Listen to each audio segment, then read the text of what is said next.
பாடல் பெற்ற சிவஸ்தலங்களின் பட்டியலில் கடைசி கோவிலாக நாம் பார்க்க போவது திருக்கைலாயம்.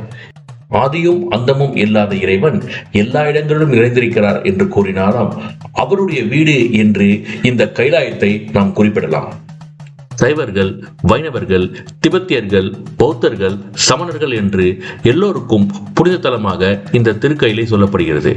அழித்தல் தொழிலுடைய ருத்ரமூர்த்தியாக வீட்டிற்கும் தலமாவதால் நொடிந்தான் மலை, நொடித்தல் என்றால் அழித்தல் என்று பொருள் எனவும் இந்த பகுதி வழங்கப்படுகிறது. இத்தலம் சுந்தரரால் நொடிந்தான் மலை என்ற பெயரிலேயே பாடப்பட்டது. காரைக்கால் அம்மையார் பாண்டிய நாட்டிலிருந்து திருக்கையிலைக்கு பயணம் செய்தார். திருக்கையிலியில் இறைவன் வாசஸ்தலம் என்பதால் கால் பதியாமல் தலையால் நடந்து சென்றார். அவர் அன்பை உலகறிய ஈசன் அம்மையே என்று அழைத்தார். ஞானசம்பந்தர் திருக்காலத்தையை தரிசித்த பின்பு அங்கிருந்தே கைலாயம் நோக்கி மனதார் கண்டு பாடி பரவினார். அப்பர் பெருமான் கைலாயத்தையும் அங்கு ஆளும் நாயகன் வீட்டிற்கும் அற்புத கோலத்தையும் காணுமது காதலித்து வாரணாசி தொழுது திபெத்திய பலாவ நிலத்தில் நெடிய யாத்திரையை மேற்கொண்டார். இந்த யாத்திரையின் பயனாக அவருக்கு ஈசன் உலகோரும் உடன் உய்ய திருவையாற்றில் கைலை தரிசனம் தந்தருளினார். அப்பர் பெருமானின் திருக்கைலை திருத்தாண்டகங்கள் போற்றி திருத்தாண்டகங்கள் என்று போற்றப்படுகின்றன.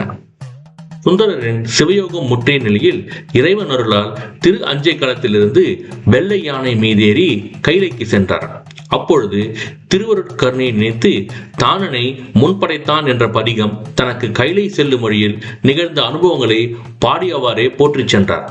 திருக்கைலாயத்தை குறிப்பிடாத புராண நூல்களே இல்லை எனலாம்.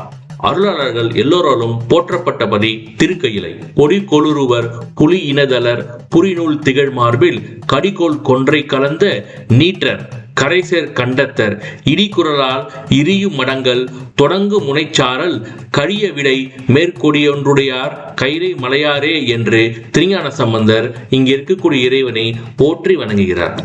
கற்றனன் கையிலை தன்னை காண்டொடு மறக்க நோடி சற்றவன் எடுத்தவாறே சேயிழை எஞ்ச வீசன் உட்டிரை யூன்றா முன்ன முனர் வழி வகையால் வீழ்ந்தான் மற்றிரை யூன்றினானேன் மறித்து நோக்கில்லை என்று திருஞான சம்பந்தர் இங்கே இருக்கக்கூடிய இறைவனை வணங்கி போற்றுகிறார்.